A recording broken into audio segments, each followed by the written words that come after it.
All right, folks, you have been waiting for part two of Brandon's interview, or my interview with Brandon. And this is really an interesting thing. He shares a little bit about the fact that they work with individuals that are in incarceration in their shop. And he talks a little bit about how they invest in reentry and a role that I play with their organization. He talks about why would Zephyr hold a shop tour for their competitors. Sometimes people get a little bit nervous about why would I invite other people in the industry into my space, and he shares some of his perspective. He talks about some of the other initiatives that the KCNTMA is doing in 2025. I'm excited about that. And then you get to experience the speed round with Brandon and hear his response to the speed feed questions. So check out episode 5 of People in Production podcast.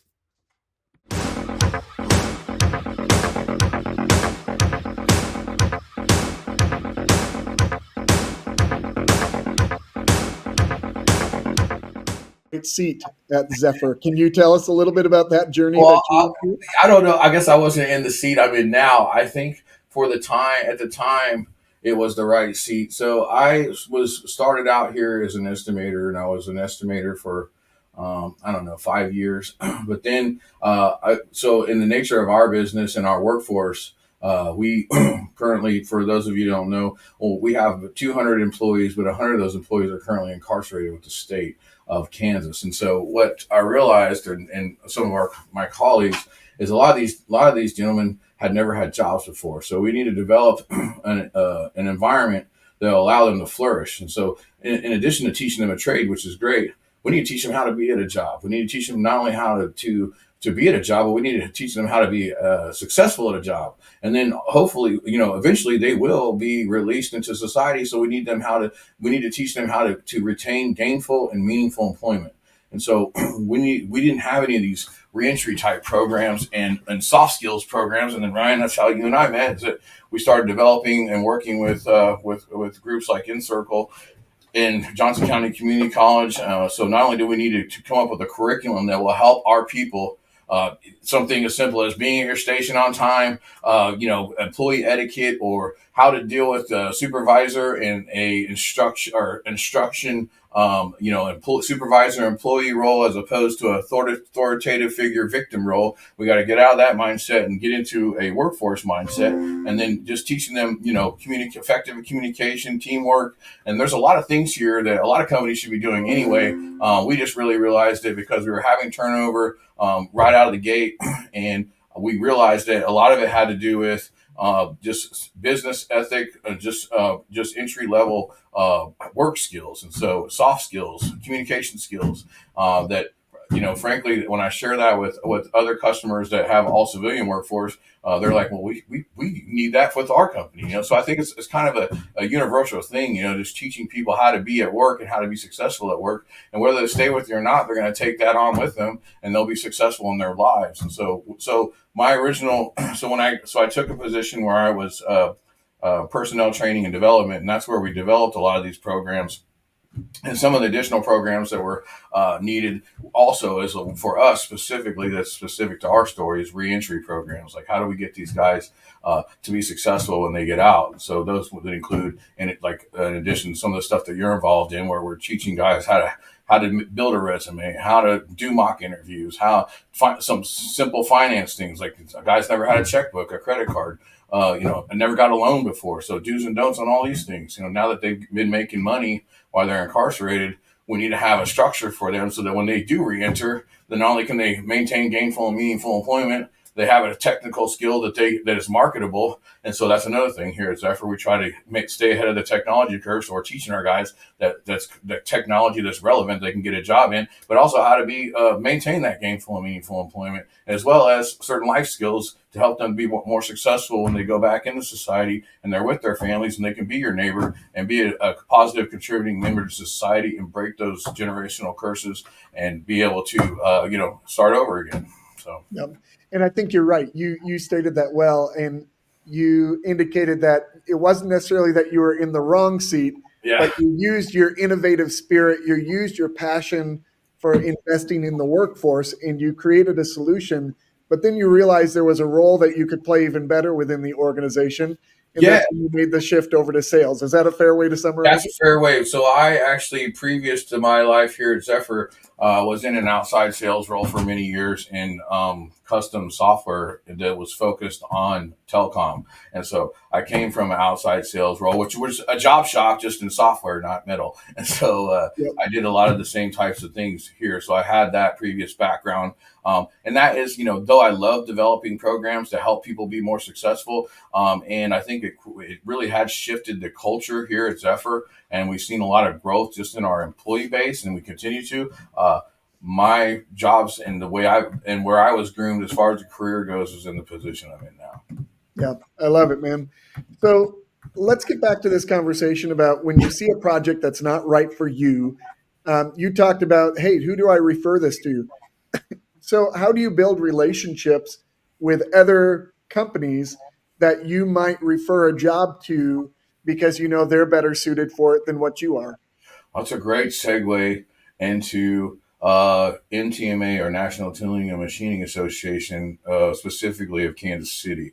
We got about 40 members of this chapter. A lot of them are in precision machining, but everybody has their little niche in that precision machining. Now, whether it's CNC mills, lathes, or some sort of making screws to, whatever their niche is, that we use precision machines, right? And so having that tool in your toolbox, you have a litany of these other companies that could be extensions to your shop, right? And so having that understanding of what those partners can do has been really advantageous for us. Unlike many of our fellow members in the NTMA group, they are serious machine shops. We have a very minimal machine shop to date, and so that's been a really big help for us. So parts that aren't necessarily good for us, like maybe one part of an overall assembly that's very intricate machine, having these partners in this group, NTMA, has been awesome for us, because these guys, that's what they do. And so we've been able to leverage and create a lot of synergies with some of those guys, so that we can get what we need. And then obviously in return, we are doing stuff that we're good at: laser form, weld, and powder coating for them, and so we have been able to not pass on so many things lately because of that, leveraging those relationships. But there still comes time where, like, there might be some stuff that's just maybe they want it a little bit more assembled than we do, like we're doing like electrical components and things like that. But more and more, the more that I dive into NTMA, there's guys in there that do that. So it's like, I was just came out of another meeting just now, and we were talking about that. We're like, well, we don't want to get into that, so we probably should start leveraging more of these relationships that we have, so we don't pass up on this stuff, because if it's lucrative for us, and it could also be lucrative for them too. And then kind of like the mission of what we're trying to do this year in NTMA is we're trying to bring more manufacturing back to the Kansas City area.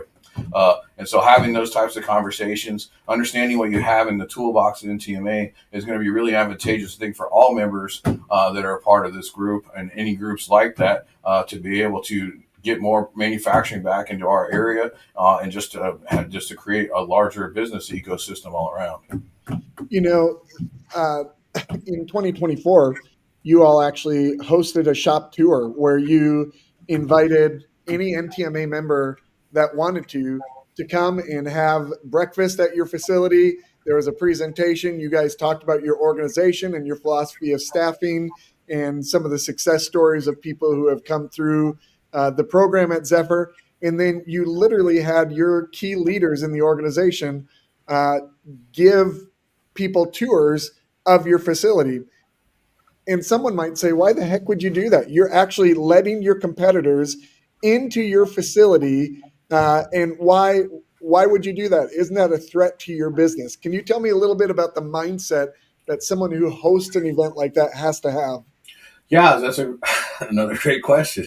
Good. So I think a lot, unfortunately, that's a barrier that we need to overcome in our industry. Like, I think there's been a lot of like playing your cards really close to your chest, because you don't want, people to know who your customers are. Hey, we need to get real, man. We all in the same area, and we all mostly are doing parts for the same customers. It's just a matter of which parts you're doing when, right? And so Yep. it comes down to the relationship. And so, like, if I feel and know and I have confidence in my team based on all the morale development that we've done, based on the stuff we just talked about, the positive projects we do that develop stronger relationships with our customers. So we got to lean on that, right? So like I'm not going to just deliver everything over to my competitor on a silver platter, but at the same time, man, they could learn something from us. They might see something that we do that they don't, that they have an opportunity for. That now they're like, okay, well maybe we can be friendly competitors and we can work together on some projects, right? So that actually happened on two different opportunities that we did when we did the shop tour. So yes,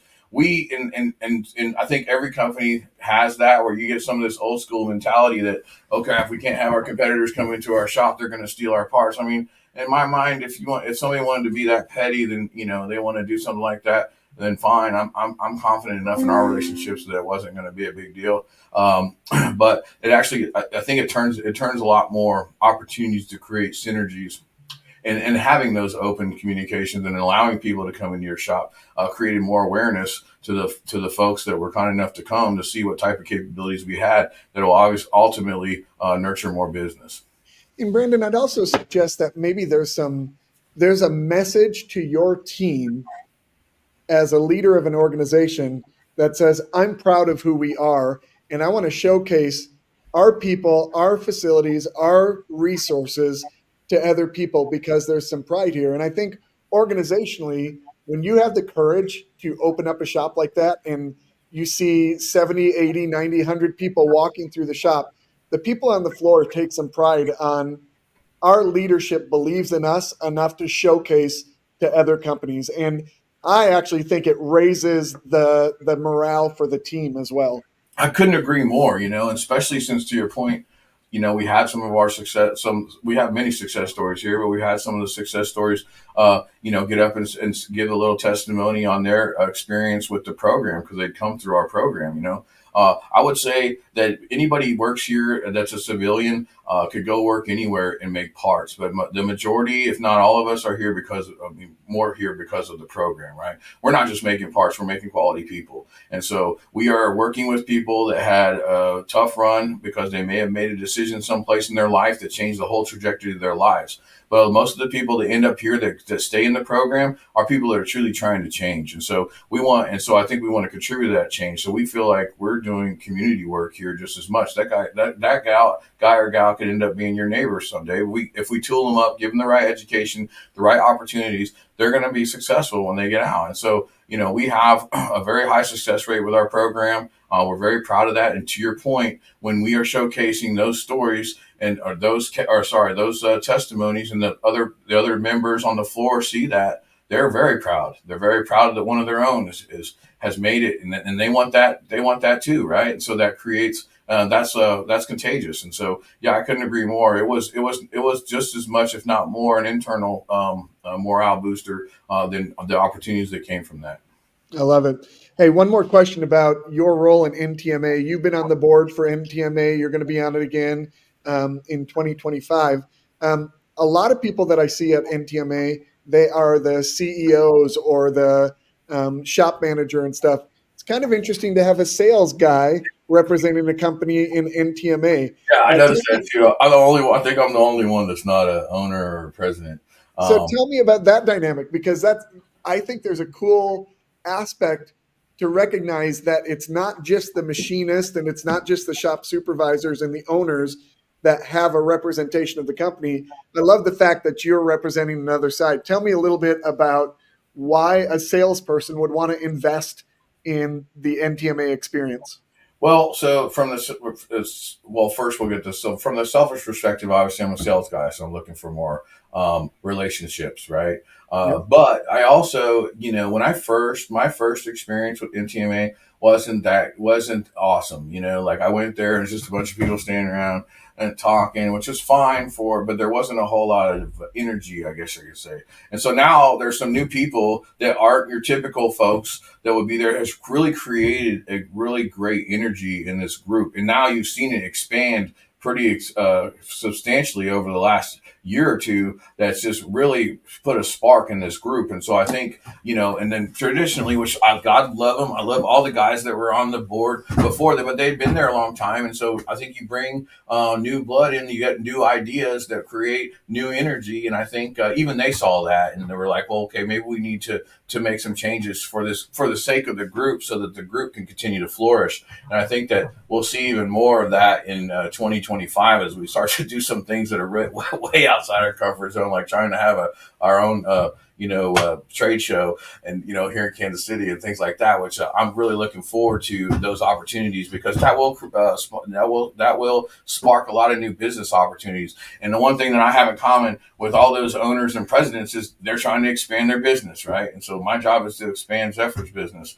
And so though I'm not in an executive role, I'm the only outside salesperson here, and that's exactly what I'm supposed to do.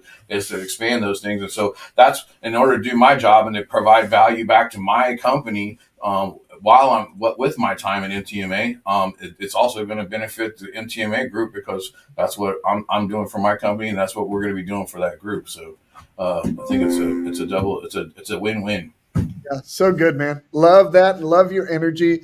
I love the outlook that you have. I also know that there's going to be a combined event in April between KC NTMA and St. Louis NTMA, and that's going to be in the Kansas City metro area, tied to the BOTS KC event. And so it's super cool to see the energy and the fact that that KC NTMA isn't just trying to grow the network of people in Kansas City. We're reaching and building relationships with other areas, and it's going to create more opportunities for excellence in the industry. So, Yeah, it's going every direction. We got just not only just the NTMA initiatives, but we have a spinoff group which she leads. Like we have all these women that have seen this energy that we're doing here, and like, well, hey, let's get women that empower women in our industry, which we lack. We need more women in our industry. We do. It's just this and something they want to show the excellence that women contribute to the industry, so that there's more diversity within the industry. Absolutely, and we need that desperately in our industry, And so I'm so happy for that. And then you see this bots KC where you're getting students to engineer these machines that fight each other. With that's entertainment too. And then we have we're going to have this internship program where folks can students can come in, and we're trying to create more awareness and more interest generated with the younger minds coming out of schools and such to come into our industry. But in addition to that, from another selfish perspective, I want that program for our guys. That's another opportunity for people coming out of being incarcerated to further their education and their career in a path that we need more people in. We need more people that are interested in manufacturing. And so there's so many facets that are happening in this that I think are going to continually to generate a bigger ecosystem of business here that we're really on the precipice of something really big. Yeah. And KCNTMA is currently led by an executive director by the name of Catherine O'Toole. She is a go-getter. I did a podcast interview with Catherine a couple episodes ago. Check that out. And the energy that you see in Catherine on that podcast is how she shows up every day. And so I think that's part of the momentum of the organization is that she is on fire to get things done, and it's showing up every session. Absolutely. I couldn't agree with you more. She's a beast. Awesome. Hey, so time for the speed feed questions. All right, you ready for this, man? I hope so, man. I hope so. All right, here's what we're going to do. Let's start with this. When it comes to those early morning meetings or you're on the shop floor before hours and stuff, trying to see on a project before you call a customer, are you a coffee energy drink guy or some other caffeine kind of guy? How do you get your energy going in the morning? Coffee and a workout. Coffee and a workout. Oh, you combine it with the healthy stuff. Nicely done. All right. Let's ask you this. If you could go to a Chiefs football game with it doesn't even have to be a famous person. It could just be any person of your choosing. Who would you want to go with? Did they have to be alive? Nope, they don't have to. You can even go. My hero is Jesus Christ, but if I could go with anybody alive, it'd be my daughter. All right. I love it. I love it. It'd be interesting to go to especially a Chiefs football game with Jesus. That could be an experience, for sure. All right. Especially if it's Chiefs Raiders. Could you imagine how Jesus would react to that? Also, but it'd be great. All right. Hey, so let's ask this from a sales perspective. what's the greatest threat to the manufacturing industry, in your opinion? The greatest threat is well, I guess that's a loaded question, but I mean, there's a lot of different facets to it. I guess one would be, we lack the ability to, or the want to do more, do better, and do it more efficiently. Obviously, material prices and things like that can play a factor, or whether companies are reshoring or offshoring. But I think it's just initiative, right? So how are you going to differentiate yourself?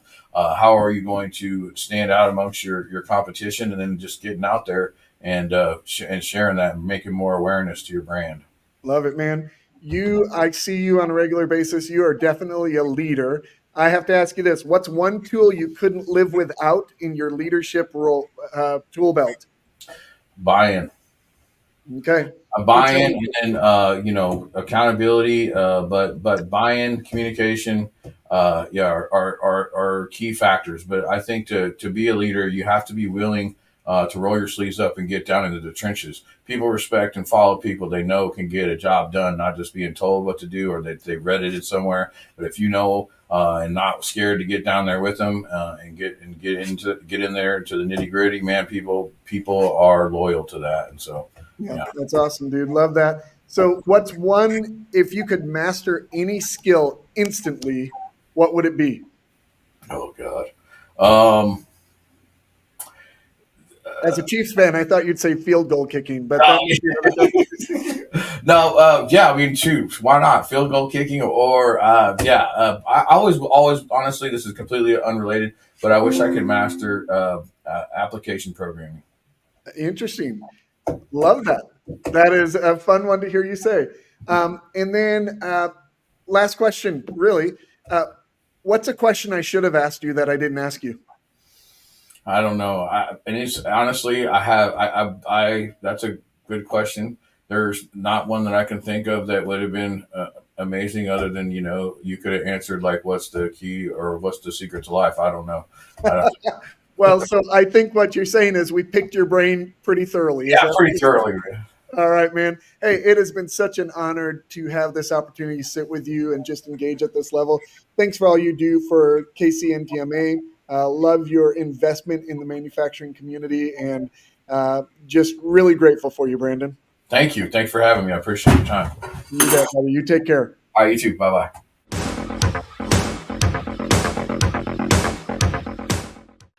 All right, that wraps up our interview with Brandon. He did such a great job. Love his insight and the unique perspective he brings to the conversation.